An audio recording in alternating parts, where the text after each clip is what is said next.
So today, this is actually the last of the first 5 topics we're covering for this class, and so what that means is that we're really, after today, we'll be halfway through the material for the class, which seems like it's early, but we're actually, this is pretty much the halfway point.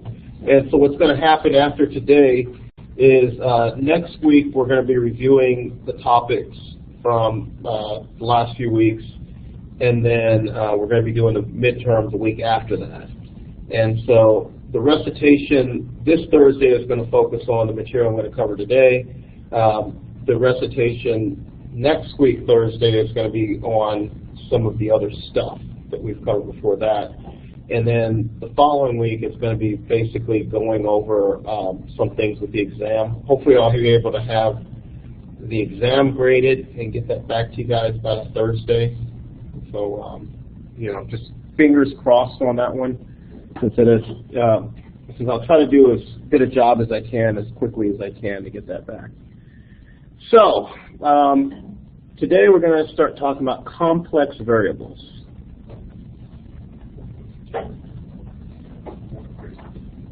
So, in other words, this is when things get really complicated. So, what we're doing here is I'm taking most of this from Arfken and Weber, because I think that Arfken and Weber did a much better job on this particular material than Matthews and Walker text does.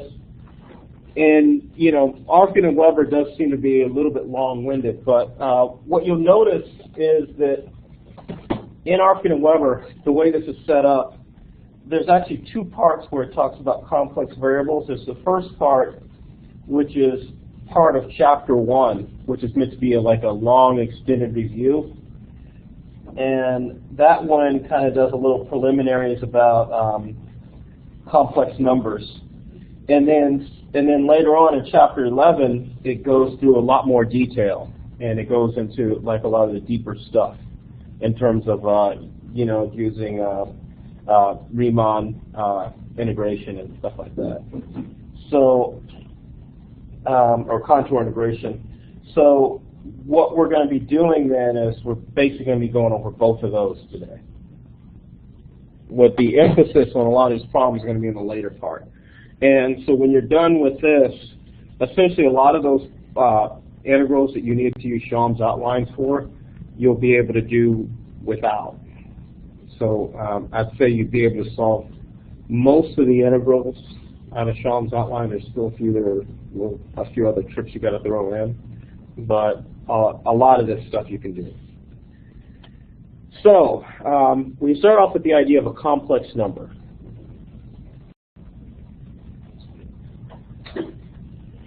And this is something, by the way,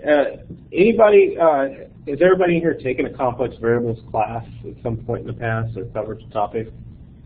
I know this is one topic where they don't seem to teach this class as often as we would like. So there's sometimes people graduate and they haven't had complex variables. So for those of you who haven't had this, this is going to be kind of a really fast lesson on it. And for everybody else, it's going to be just a quick review. So the complex number is essentially just an ordered pair of 2 real numbers. So you might have one number A and another number B, and they're going to group together like this, where what we do is we assume that the first number is real and the second number we call imaginary. And a complex variable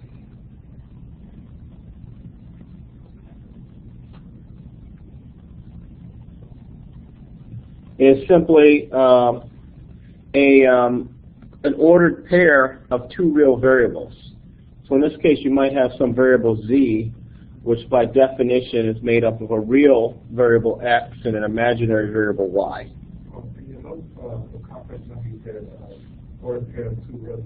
Yeah, because remember, when I say 2 real numbers, what I mean is that they're numbers, but one of them is taking the place of the imaginary. Okay.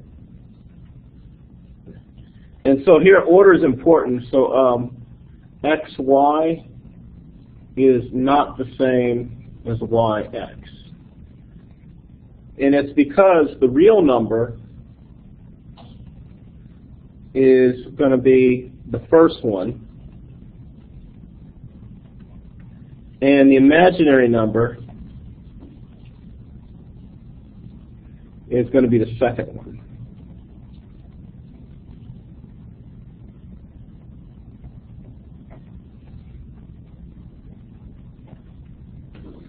And so I is defined to be the square root of -1. And so what this looks like graphically is that if you look at this on the xy plane, where y is going to represent the imaginary axis and x is going to represent the real axis, then what you do is you just kind of think of it as a two-dimensional graph, and then this point represents the imaginary number, or the complex number. Where if you take this point and you extend it, project it down to the x-axis, then you see the real solution here. If you project it over here to the imaginary axis, then you see the imaginary part of the number. So this is your y, and this is your x. And so this is a grouping xy. And so you'll notice here that since this is a two-dimensional plot, and in this case it's considered Cartesian coordinates where one's real and one's imaginary, you can also use something like radial coordinates, where let's say this is r and this is the angle theta. And so in this case, you could say that r is equal to x times x hat plus y times y hat. I didn't mean to put that dot on there.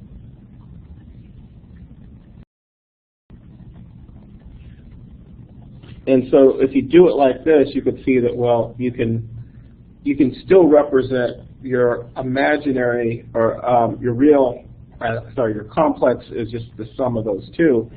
And so you can say, for example, that your imaginary z here is actually equal to x plus iy, is one way to represent it. Or if you want to do the spherical coordinate thing, you could say that z is equal to r times cosine of theta, which gives you the x, plus I times the sine of theta, which gives you the y. And so therefore this is equal to r times e to the I theta. And because on this graph you can see that x is equal to r cosine theta and y is equal to r sine theta. So in this way we're kind of thinking about this in terms of geometry. And so one way to think about this is that, like, if you imagine in our world, you know, if you imagine if you live in a completely flat world where you can, you know, like you're the chalkboard or you're like, you know, a two-dimensional video game, then if you could look at it from a different point of view, you see there's another dimension coming out, but you just can't see it because you're flat. And that dimension is like this, this I, this imaginary part that you can kind of project down to. And so there is some usefulness of this, because I guess one useful thing about it is if you could imagine, you know, and this is how harmonic oscillators work, is that in a lot of your physics you'll see a harmonic oscillator, say,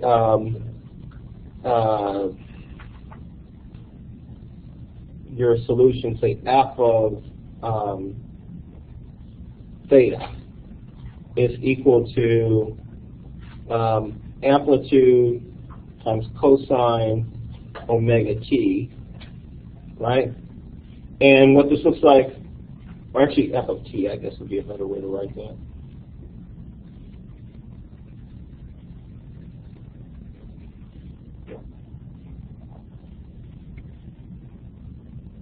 So this is something that's oscillating with respect to time.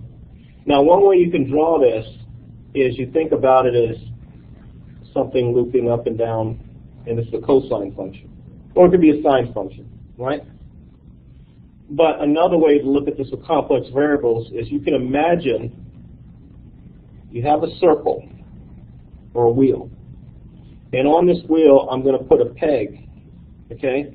So the peg here is going to be sticking out of the board. Now, this is fitting over a sheet of white paper, and I'm going to take a lamp. It's a light bulb here.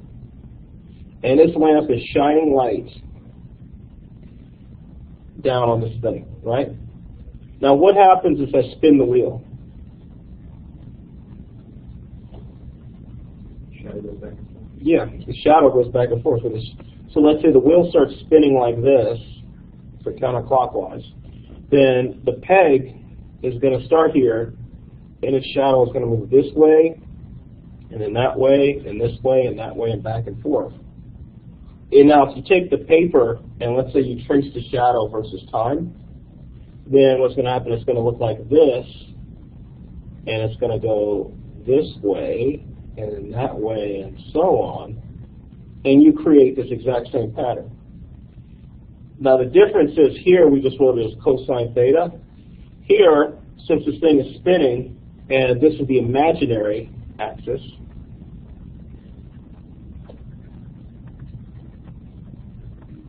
then the position of the peg is really defined by the amplitude, which is coming from the radius, times e to the I omega t, where omega is the angular velocity it's being sped with. So what we're seeing down here is just the real part, which is a cosine omega t. If we could see the imaginary part, it would be a sine omega t. And see, this is why in physics, especially like when you get to like electrodynamics, you often use this e to the I omega t as opposed to using the cosine terms, because you want to include that imaginary dimension, because that imaginary dimension actually makes this make sense. Because now you can see that there's a wheel spinning as opposed to just something that just oscillates back and forth. Does that make sense? That's sort of how the physics ties into something like this. Now, with these complex numbers, you do have basic mathematical properties. There's addition, where you could take a complex number z1 plus a complex number z2, and really what that is taking like x plus iy1 and adding to that x2 plus iy2. And then what happens is you add together the real parts and you add together the imaginary parts. And you can see that if you add together two imaginary numbers, you end up with an imaginary number. I mean, or two complex numbers, and you end up with a complex number. So it's kind of closed under that. Also under multiplication,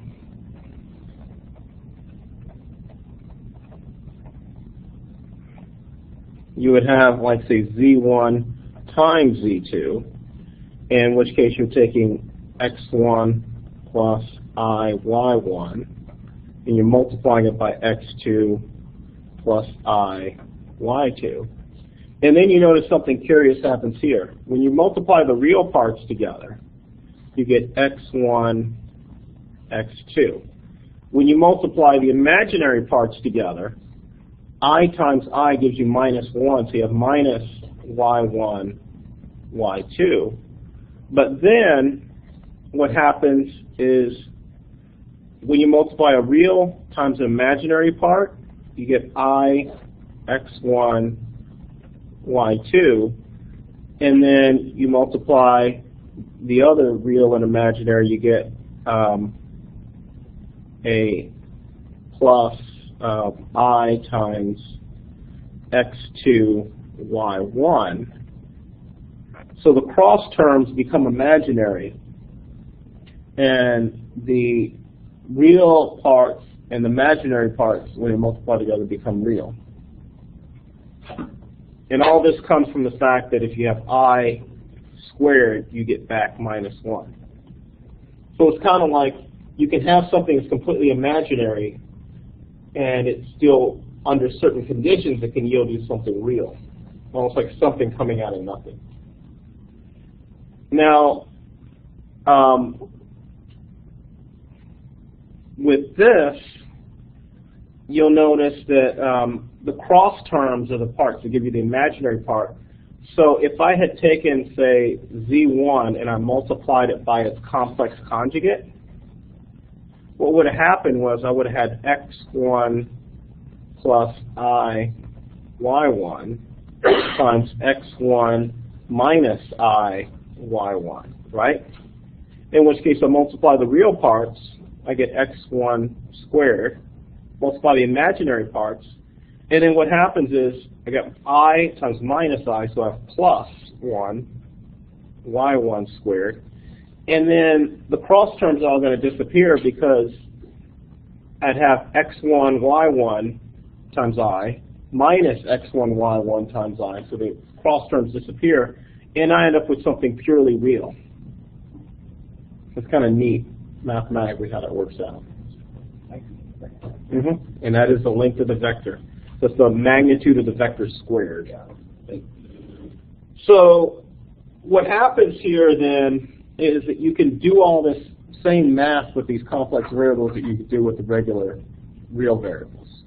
And also in this picture here, when we're looking at a physical system, the interesting thing here is that what we see, what we observe, are all the real parts. We don't actually observe this imaginary stuff. So that's one thing, is that when you start applying this to physics, you can only observe the real stuff, so that means that you have to have real numbers come out of whatever you're doing. If you have complex numbers come out, then you only observe the real part. And so there's this kind of gets into group theory and linear algebra, what we'll talk about later on, and why there's certain classes of operators that people would use in physics that would only give them real values that they can observe.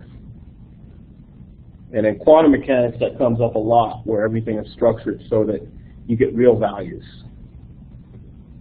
Okay. Now, another thing you should note is that for two complex values, the magnitude of z1 minus the magnitude of z2.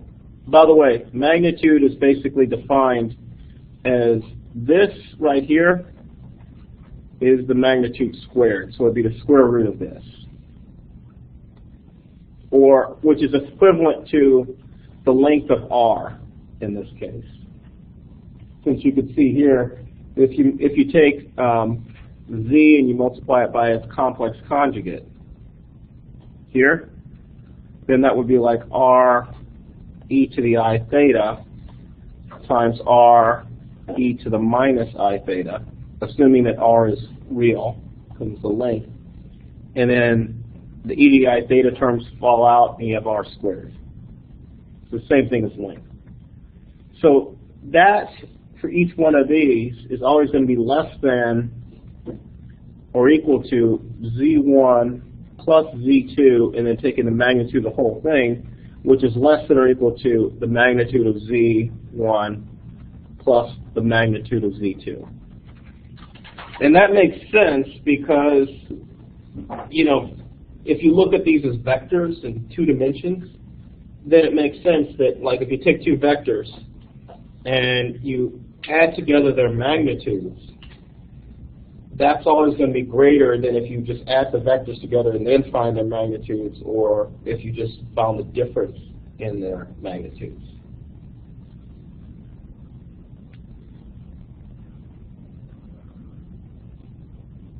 That makes sense?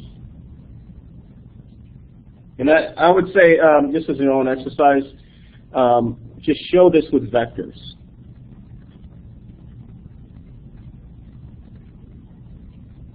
You know, just so you can kind of convince yourself. It doesn't take too long. Also, another thing is if you take the magnitude of Z1 times Z2, that should be equal to taking the magnitude of Z1 times the magnitude of Z2. And that's another thing you can kind of try to show that works. Okay. So this is complex variables.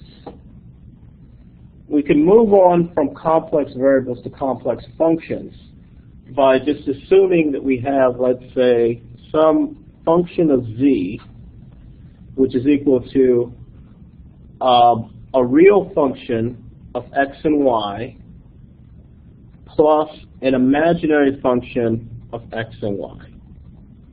And so what I'm saying here is that your y can be imaginary, but u is going to be real in this case. So u could be x squared plus y squared, or something like that. Now, in this case, if you take the real part of omega z or wz, that's going to give you the u. The imaginary part, and this is just a shorthand way of writing it, is going to give you your v. And by the way, I'm going to be using u's and v's a lot through this, so just be careful that when you're writing these in your notes or on a page that you're distinguishing between that, so your u's and your v's don't look exactly alike. So what happens is, the way to think about this is that this function actually maps points from the xy plane to a new plane of uv. So in other words, x and y represent this complex plane, and so you had a complex number in xy that may have looked like this, and then it was mapped to a new complex number in a different plane where this is v and this is u. And these are not necessarily the same point. So this could have been 5, 1, and then this could have been 25, 0, or something like that. So that's the basic idea of what these complex functions are. So what is the relationship between the point in the xy plane versus the function? It depends on the function we define.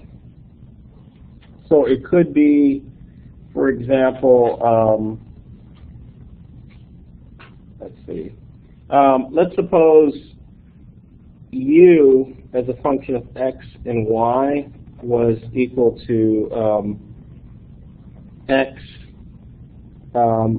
minus y squared, okay? And v as a function of x and y could have been something like 1/3 x plus y to the minus 1 power, okay? I'm just throwing out as an idea. So then if you had, let's say you had z was equal to 5 minus 2i. What that would turn into here, x is equal to 5 and y is equal to 2, right? So that would be u would be equal to 5 minus 2 squared, which is 4, which is equal to 1. And v would be equal to 5 over 3 minus, it's minus 1 because y is negative. So it would be minus 1/2, which is, in common denominators, 10 over 6 minus 3/6, which is 7/6. Okay? So now we started off with this 5 minus 2i, and we've mapped it to w of that, which is equal to 1 minus or plus 7/6i.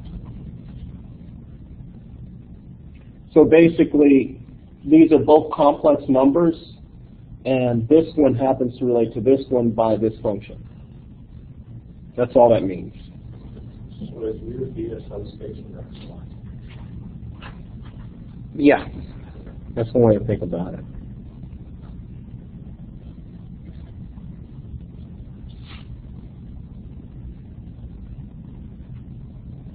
Or I think it'd be the other way around. It'd be better to say xy is a subspace of uv or something like that. Or you could think of them as just different manifolds mapping to each other. Okay. All right, so this is the function, and that's the whole idea of the function. Is it just kind of says, it's almost like a computer program. You put this stuff in, and this stuff is going to come out. All right. It's based on eigenvectors. Mm-hmm. Yeah, very similar to what we do with eigenvectors or eigenvalues. So what this brings us to is going to be the idea of how do we calculate a derivative if these are functions. So normally, if you want to calculate a derivative, and we're going to go back to your first calculus class, you take the limit as delta z goes to 0 of f of z plus delta z minus f of z, and you divide that by delta z.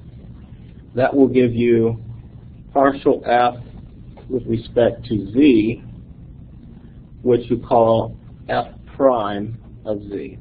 This is your derivatives, okay? And this works when you're talking about just regular old numbers and not complex numbers. So if you're just talking about real values, what this represents is basically an approach to the point where you're calculating the derivative. So in other words, if this is the point you want to calculate your derivative at, you approach this point from the right, and let's say this is x naught right here, and this is x naught plus. Or you approach it from the left, you get x naught minus. And so this derivative I calculated above is it's kind of like a finite difference here. And what it is it's kind of a you call this a right-handed differencing scheme, because you're basically taking the point you're interested in at z, and you're going a little bit beyond that to the right and looking at how it changes if you're off to the right a little bit. So it's kind of like approaching it from the right. And then, but another option would have been, what if instead of saying f of z plus delta z minus f of z, we had done f of z minus f of z minus delta z. Okay, so we're still amount delta z off, but instead of skewing it over to the right to calculate the derivative, we're going to the left. Now, if that had happened, we get the same answer pretty much, right? As long as delta z goes to 0, it becomes the same thing. So it doesn't matter if you're trying to calculate, if this is your function, you're trying to calculate the derivative right here. It doesn't matter if you use these 2 points to calculate your derivative, or these 2 points to calculate the derivative, it's going to be the same answer. So that's the whole idea of coming from the right or coming from the left doesn't matter. So it doesn't matter if you take x to x naught plus, or if you take x and you go to x naught minus. Same deal. For complex variables, there's a problem, because now you're not just calculating the derivative of this thing along this line, from x from the right or the left. Because what's happening now is that in complex variables, your delta z is equal to a delta v plus, or delta x, sorry, plus I delta y. And your delta f is equal to your delta u plus I delta v. And so, therefore, delta f over delta z is equal to delta u plus I delta v divided by delta x plus I delta y. So this is a lot more complicated, because now what happens is you can have delta y equal to 0 to start off with, and you're going to have your delta x go to 0, in which case now you have the limit as delta x goes to 0 for delta f over delta z, which is equal to the limit as delta x goes to 0 for delta u over delta x plus I delta v over delta x. And so that's like taking a derivative of u with respect to x plus I times the derivative of v with respect to x. So that's one way to calculate the derivative, assuming you're just delta y is equal to 0 and you're just coming in from the right or the left. That works. Or you can take delta x equal to 0 and take the limit as delta y goes to 0. Now that means you're taking the limit as delta y goes to 0 of delta f over delta z, which is equal to the limit of delta y approaches 0 for delta u over delta y, and so there's a minus I here because there was a minus I in the denominator, plus delta v over delta y, and so that becomes partial v respect to y minus I partial u with respect to y. So in other words, what's happening here is that if this is the complex plane, and this is the point, your delta z, or z naught, where you're taking your derivative, you can approach z naught from the right or the left, or the top or the bottom. Not just right or left, not just top and bottom. So you can approach it from any angle. Where the right and left basically assume that delta y is equal to 0 and delta x is going to approach 0. And this one right here from the top or bottom assume that delta x is equal to 0 and delta y is approaching 0. So, in other words, you got two completely different equations to calculate your derivative. And which one of them is correct? I mean, this one's correct, the other one has to give the same answer for everything. Mhm. Otherwise it's not valid. Right, and that's the answer. It's like, if they don't agree, then there is no derivative. So you can't get a different answer either way. So each equation has to be identical, and so what that means is that if you look at on the last page, okay.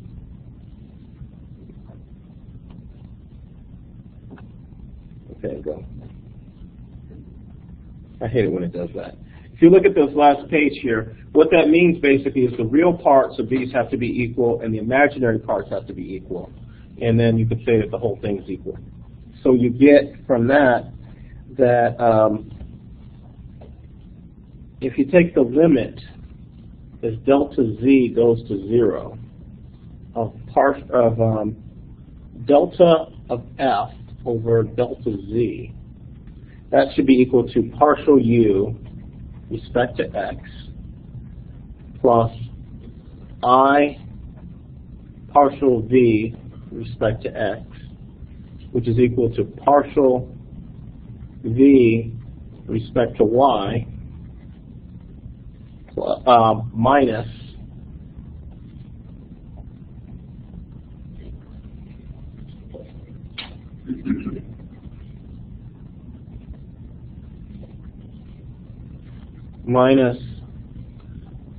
I partial u respect to y, then this must be true. So you get partial u respect to x must be equal to partial v respect to y, and you must get partial v respect to x must be equal to minus partial u respect to y. And if that's not true, then your derivative doesn't exist. And these are known as the Cauchy-Riemann conditions.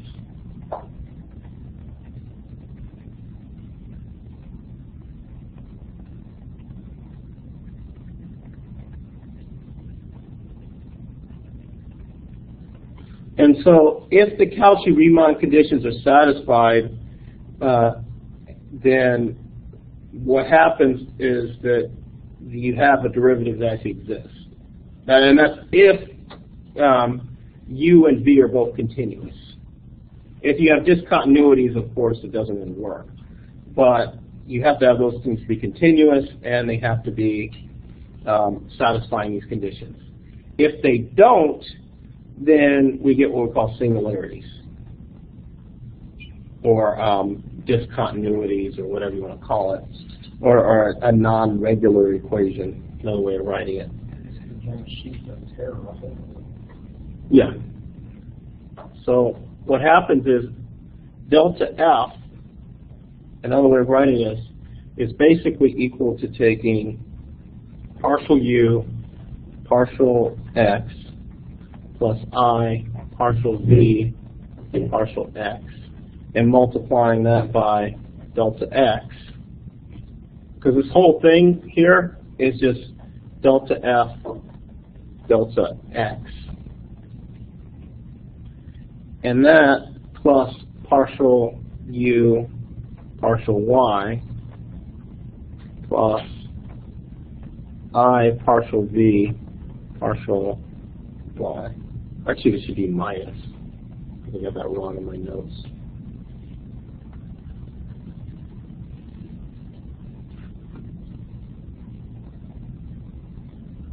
Or no, that is plus, because I flipped the sign.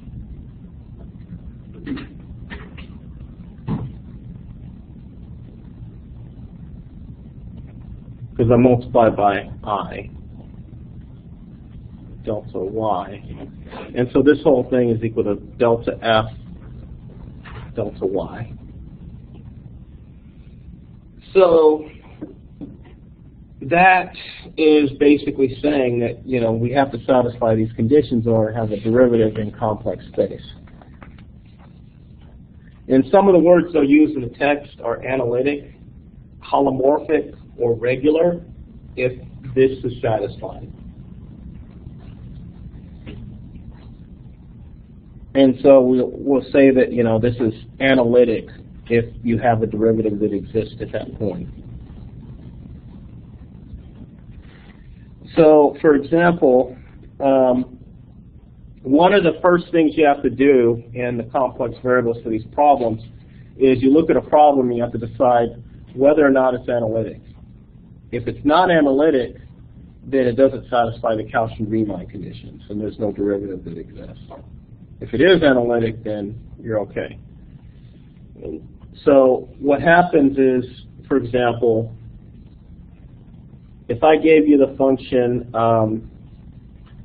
f of z equals z squared, is this analytic?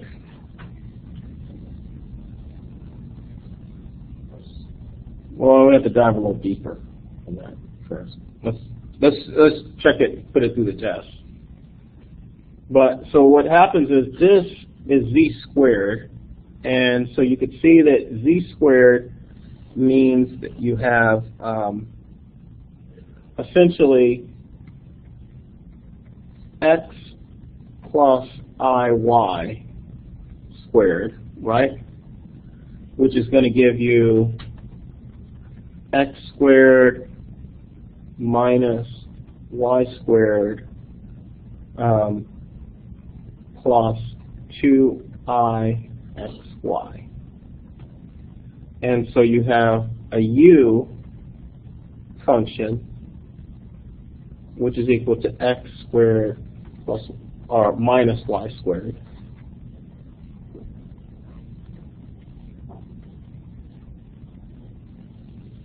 And then you have a v function which is equal to 2xy. And so if you take the partial of u with respect to x, you're going to get 2x. And if you take partial of v with respect to y, you're going to get 2x. So that part works out. Also, you can see that if you take partial of u with respect to y, then you get minus 2y. If you take minus partial of v with respect to x, well, that's going to give you minus 2y, so that works. So then you say, well, therefore this is analytic. So that's how you would actually just perform that little test. You can also do another one, like let's suppose we had f of z is just equal to the complex conjugate of z. So that is equal to x minus iy. And so u would be equal to x, and z would be equal to minus y. And you can see if you take partial of u with respect to x, you get 1. Partial of v with respect to y, you get minus 1. So these two are not equal. If those aren't equal, it doesn't matter what the other test says. This is not analytic.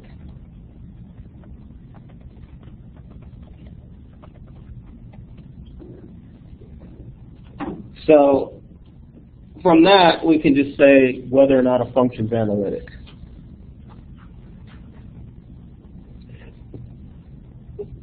And so from our derivative point of view, if it's not analytic, then, you know, that's it. Okay.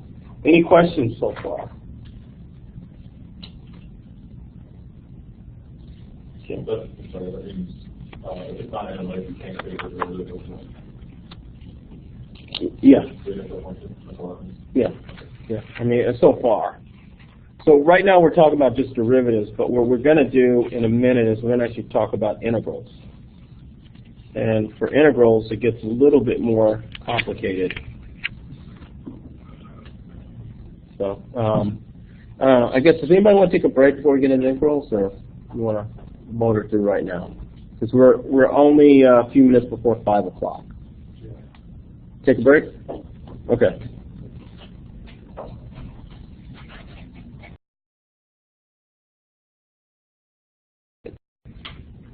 So we just talked about differentiation. So now the next thing is to talk about integration. And so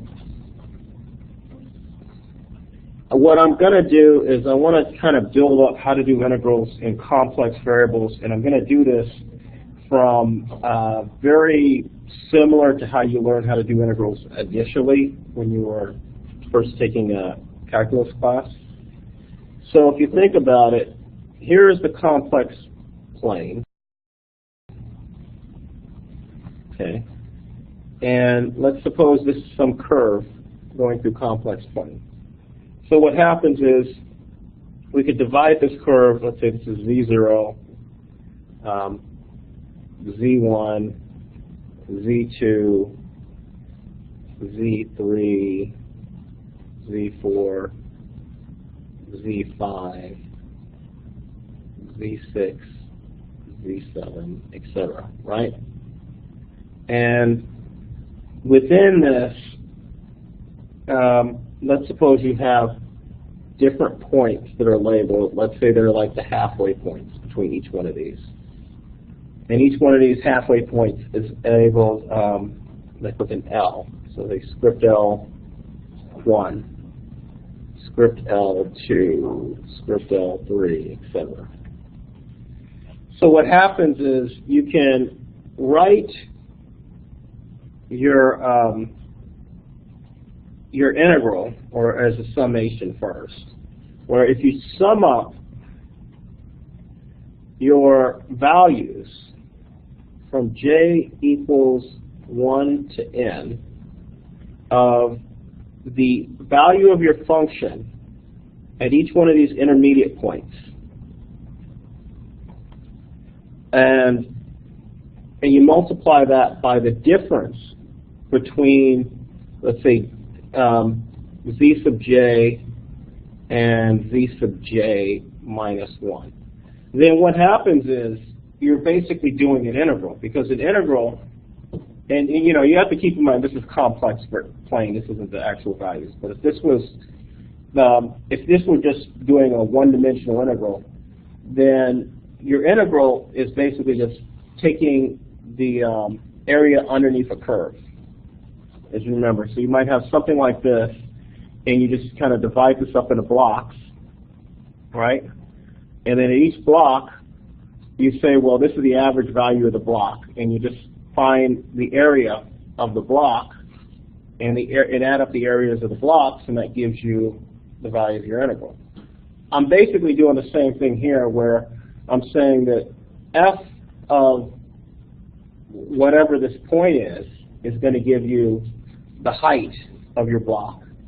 And then zj minus zj minus 1 is going to give you the width of the block. And if you just add all those up, that gives you the sum. As you take n equal to infinity, so if you take n to infinity, then what happens is zj minus zj minus 1 is going to become dz. It's going to become like your delta. And your sum in that limit is actually going to become an integral.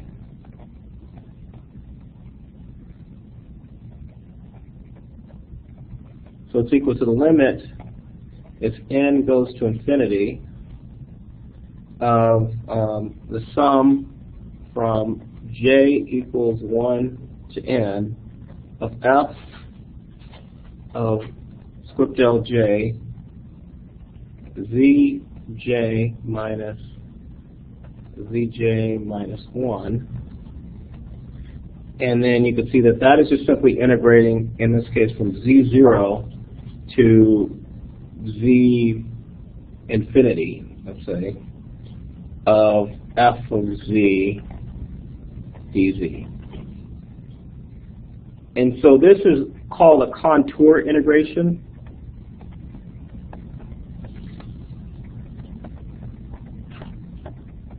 And it's a contour integral because you're literally integrating over some kind of contour, some kind of shape in complex space. So what happens is you can write your integral from, let's say, z1 to z2, no relation to the points I just pointed out here, of f of z dz is equal to taking the integral from, say, x1 to y1 to x2, y2, because those are 2 points in complex space, of u of x, y plus I v x, y times dx plus I dy, because you've got dz is complex and f of z is complex. So you have to have all that stuff in there. And so this can be broken up into a real and a complex integral. So now you have the integral from x1, y1 to x2, y2 of u x, y. And then you could see that if I take ivx times I dy, that's going to become a real number. So I have minus v x, y, or sorry, this first one would be dx. The second would be dy. And then I have an imaginary integral going from x1, y1 to x2, y2 of v xy dx, because I'm multiplying those two together, and then I have u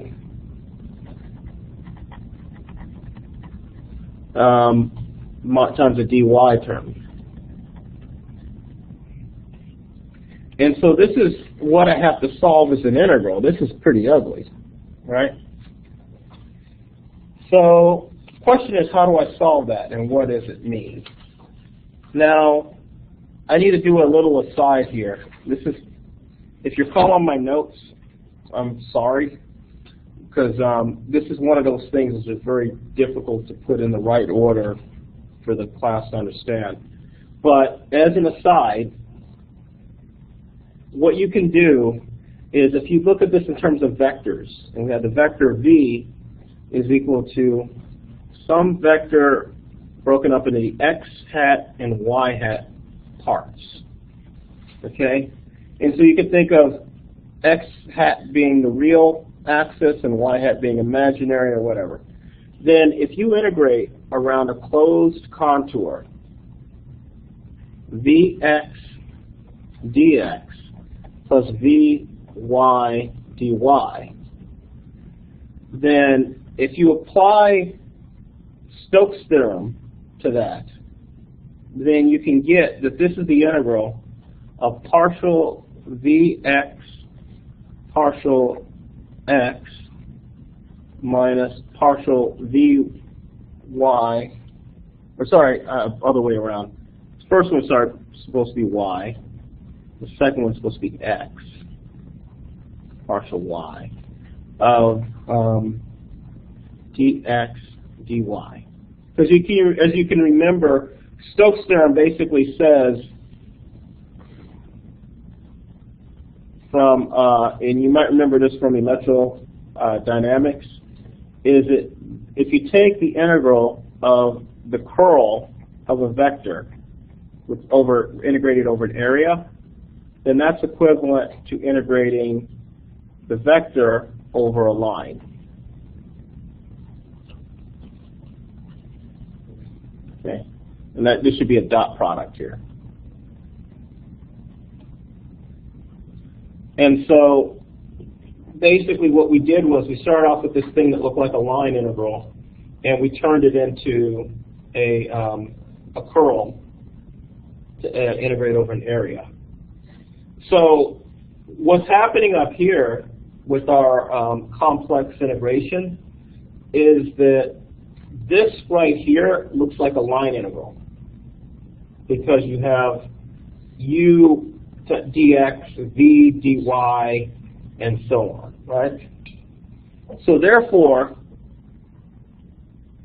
if you put those together, you can get that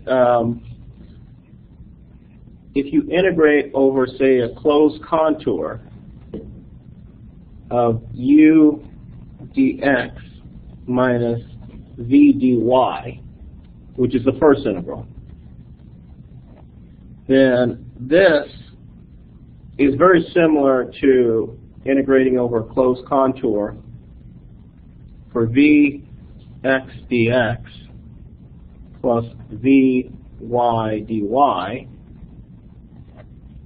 and that in turn, since that turns into this whole thing with the curl, it's the same thing as if we had minus the integral of partial v with respect to x plus partial u with respect to y, dx, dy. And then likewise, you could do the same thing with the other integral, and you can get v dx minus u dy, or plus u dy. And you could turn that into an integral of partial u, partial x, minus partial v, partial y, dx, dy. Okay, now here's the neat thing about this. If you look at what comes out of using the Stokes thing, and that's basically this equation right here and this equation right here. If you look at those, they look exactly like the Cauchy conditions just inside the integral, right? Because the Cauchy-Riemann conditions are going to be simply partial u respect to x equals partial v respect to y, and partial u respect to y equals minus partial v respect to x. So this is Cauchy. And so what's happening here is you can see that if this first, if the Cauchy conditions are satisfied, this first equation goes to 0. And if the Cauchy conditions satisfied, the second equation goes to 0. So therefore, we could say if f of z is analytic, the integral over a closed contour of f of z dz is equal to 0. Which is kind of what you'd expect, because pretty much anything you integrate, if you integrate it around in a circle, you're going to get 0 from it, right? It's common sense. Everybody knows that. So this is where the really cool stuff comes in, because if you take, for example, z equals r e to the I theta, okay, then dz is equal to I r e to the I theta d theta. Okay. Then what happens is, if I want to integrate 2 pi I to the minus 1 times the integral over a closed contour of z to the n dz, then what happens is I have, according to this, if I just plug in, instead of using z, I use this radial coordinate thing. This should give me 2 pi to the minus 1 times the integral of, I've taken however many z to the n, and I have this I from there, which is going to cancel out the I there. And I'm going to have r to the n plus 1 for r to the n here and another r.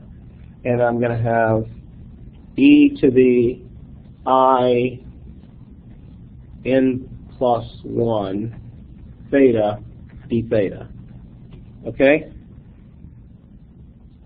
And so what happens is if n is not equal to -1, so n could be any other value, then what happens is this integral is going to turn out to be, 2 pi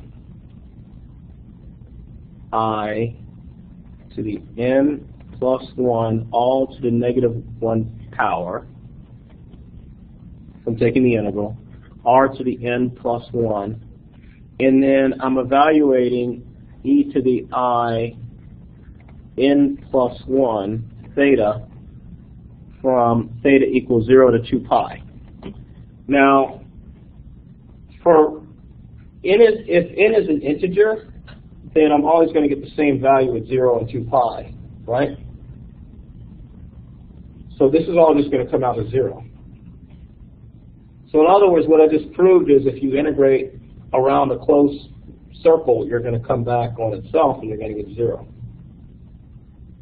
However, if we have n equal to -1, then we have 2 pi I to the -1 times the integral over a closed contour of 1 over z dz. And this will give me 2 pi to the -1. And then this is going to be just an integral from 0 to 2 pi of d theta. Because I'm going to have r e to the I theta, I'm going to have I r e to the I theta divided by r e to the I theta. The r e to the I theta terms cancel out. That's why I'm only left with the d theta. So I evaluate d theta from 0 to 2 pi, and I end up with 1. So I get a non-zero answer for this specific case. And this is not analytic. And we can show it's not analytic because, let's see, 1 over z is equal to 1 over u plus iv, and I multiply that by its complex conjugate.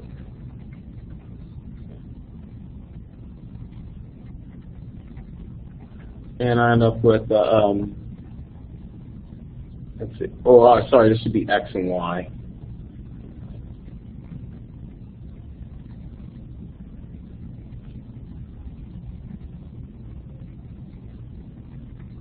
So I end up with x minus iy divided by x squared plus y squared. And so u is equal to x over x squared plus y squared. V is equal to minus y over x squared plus y squared. And then partial u, partial x, is going to be equal to, I have to do a chain rule thing here, but it's going to be 1 over x squared plus y squared plus x times 2x over x squared plus y squared squared. And then partial v with respect to y, on the other hand, is going to be 1 over, or minus 1 over x squared plus y squared, and then you're going to have minus y times 2y over x squared plus y squared squared. Obviously, these two are not the same, right? So, therefore, this is not analytic. Everybody convinced of that? So, the idea then is that if we have something that's not analytic, then you could say this gives us a hint that maybe at being not analytic is going to lead to a non-zero answer. And that's basically what we just showed before. So what that means then is by doing what we just did with the closed path, we can say that, well, if you're integrating over a closed path and your solution happens to be non-analytic, then you're going to get a non-zero answer. Okay, so what this means for us is that if we have a closed contour of, say, an analytic solution divided by something which creates a singularity, or non-singular solution, then this is going to give us 2 pi I times f of z naught.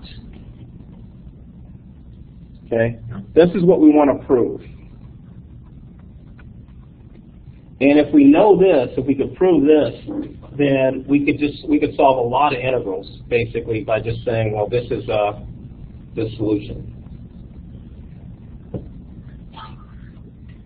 And so in order for this to work, z naught has to be inside of the closed contour.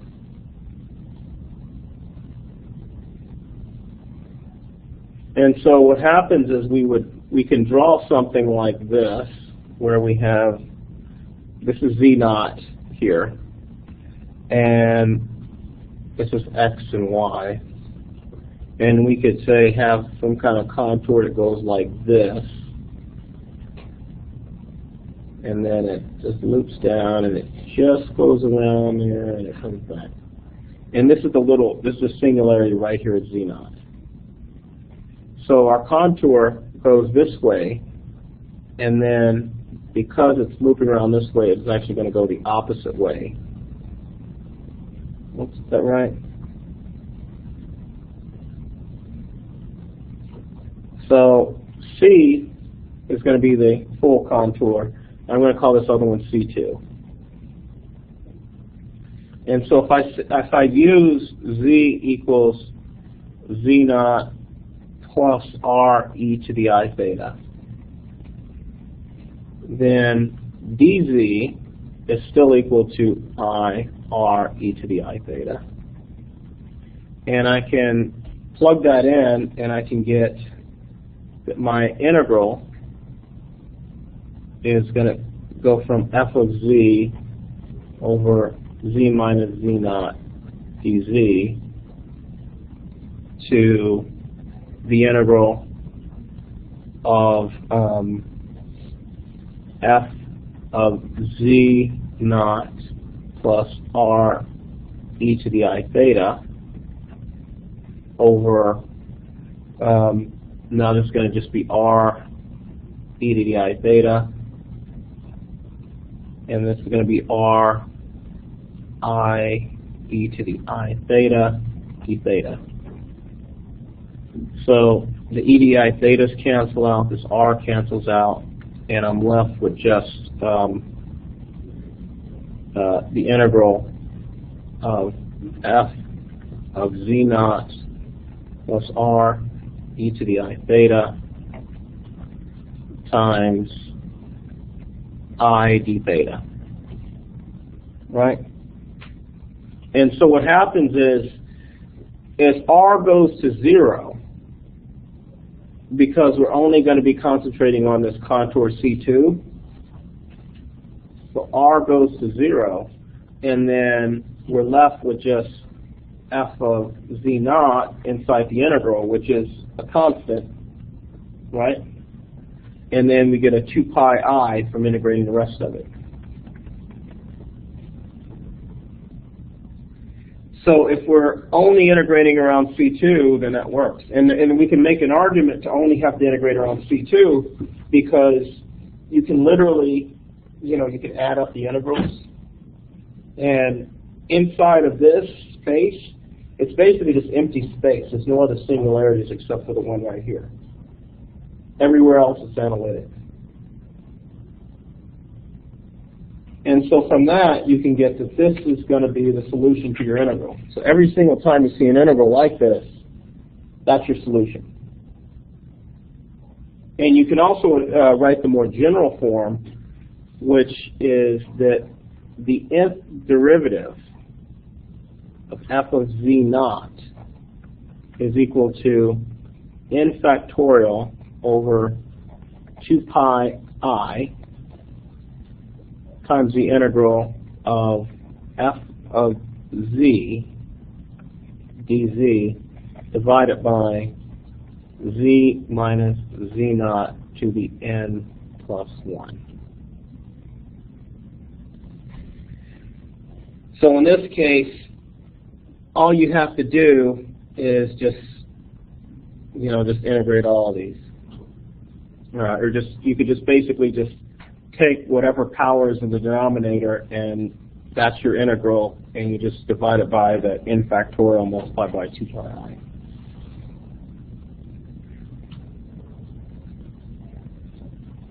And so this right here works because outside of this contour C2, you just have a bunch of 0 because there's no singularity in there.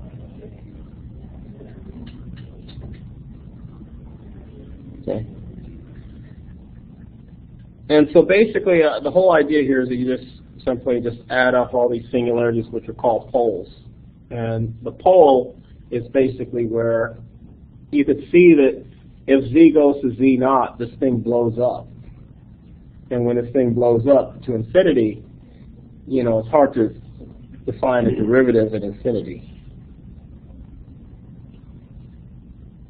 And you can even create this thing called a Laurent series,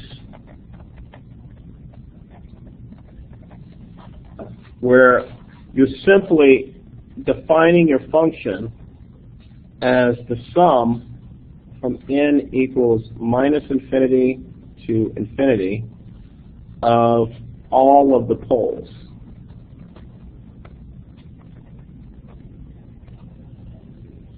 Where a sub n equals 1 over 2 pi I and the integral over a closed contour of f of z prime dz prime divided by z prime minus z naught to the n plus 1.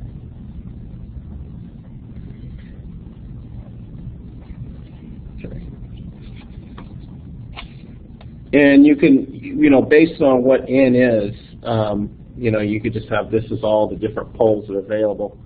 So n equals 1, n equals 0 is just a simple pole. And if you have n going all the way up to infinity, then that basically is a pole that can't be removed by just multiplying it out. So that's called an essential singularity.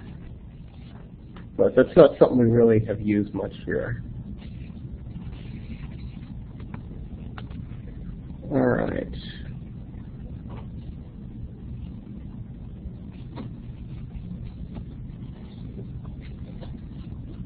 So I think I want to kind of leave it there. But actually, I guess I'll do one quick example showing you guys how to use this.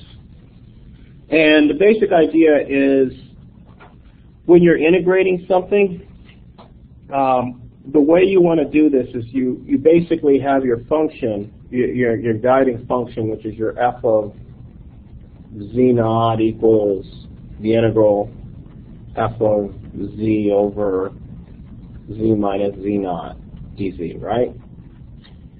So this is your guiding function. the way you would actually use this in real life is you get a